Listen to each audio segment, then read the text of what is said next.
जय हिंद दोस्तों। आप सबका स्वागत है हमारे चैनल पर नो योर राइट्स। तो आज मैं बात करने वाला हूँ फंडामेंटल राइट्स के बारे में। तो पहले जानते हैं कि फंडामेंटल राइट्स होता क्या है। जो हमारा भारतीय संविधान है उन्होंने सारे नागरिकों को एक राइट दिया गया है जिसे हम कहते हैं फंडामेंटल राइट्स, जो सभी को अवेलेबल है। इस फंडामेंटल राइट्स कितने प्रकार के होते हैं, जैसे equality, freedom, right against exploitation, cultural and educational rights, constitutional remedies, ये सारे फंडामेंटल राइट्स में आते हैं।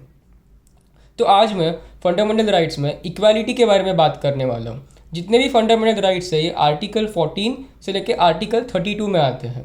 जो इक्वालिटी जो है वो आर्टिकल 14 से लेके 18 तक की है।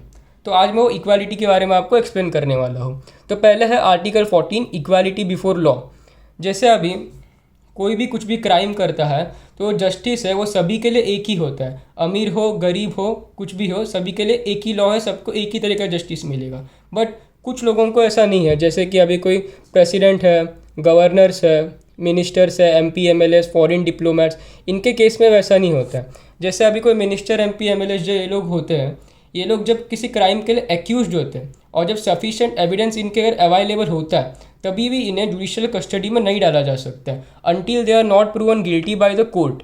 जबकि एक नॉर्मल आदमी जो होता है उसके अगेंस्ट जब कोई सफिशिएंट एविडेंस अवेलेबल होता है उसे डायरेक्टली जुडिशियल कस्टडी में डाला जा सकता है। इसका अगर मैं आपको एग्जांपल दूं तो राज ठाकरे के अगेंस्ट 91 केसेस थे, but still he was MLA from 2009 to 2014।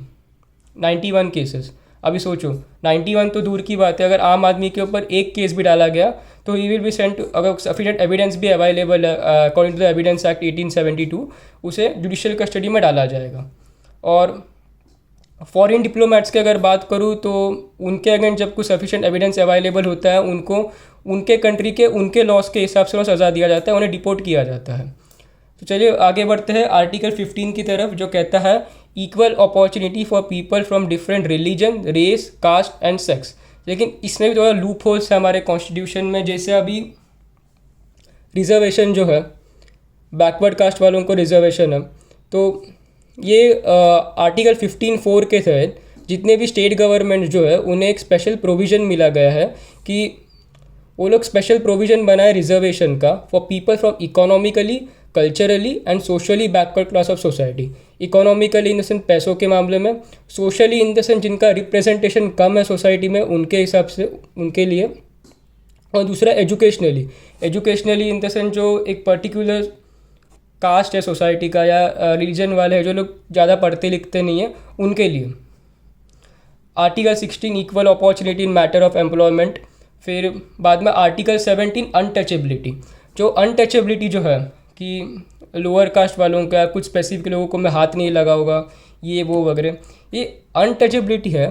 This is not just a fundamental right, this also a civil right. और अगर आप ये अनटचेबिलिटी प्रैक्टिस कर रहे हैं तो ना सिर्फ आप फंडामेंटल राइट को वॉयलेट कर रहे हैं बल्कि आप सिविल राइट को भी वॉयलेट कर रहे हैं। और इसका सज़ा है in the act number 22 of protection of civil rights 1955। इसमें मिनिमम 3 मंथ्स का सज़ा होता है और मैक्सिमम 6 मंथ्स तक का होता है। फिर अब आगे बढ़ते हैं आर्टिकल 18 की तरफ, abolition of royal titles. Royal title जैसे महाराजा, राजा, नवाब। जैसे अभी सैफ अली खान नवाब है तो ठीक है, मतलब अभी समझो सैफ अली खान टी शर्ट के ऊपर लिखते हैं नवाब सैफ अली खान, गाड़ी जा रही है नवाब सैफ अली खान, घर के बाहर भी समझो लिख रहे हैं नवाब सैफ अली खान, कर सकते हैं।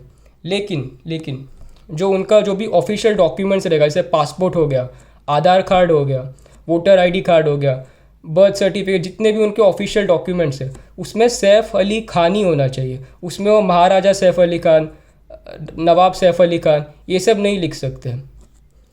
तो ये हो गए हमारे सारे इक्वालिटी के आर्टिकल्स, और नेक्स्ट वीडियो में मैं आपको फ्रीडम के बारे में एक्सप्लेन करूँगा। Thank you, like, share and subscribe. जय हिंद।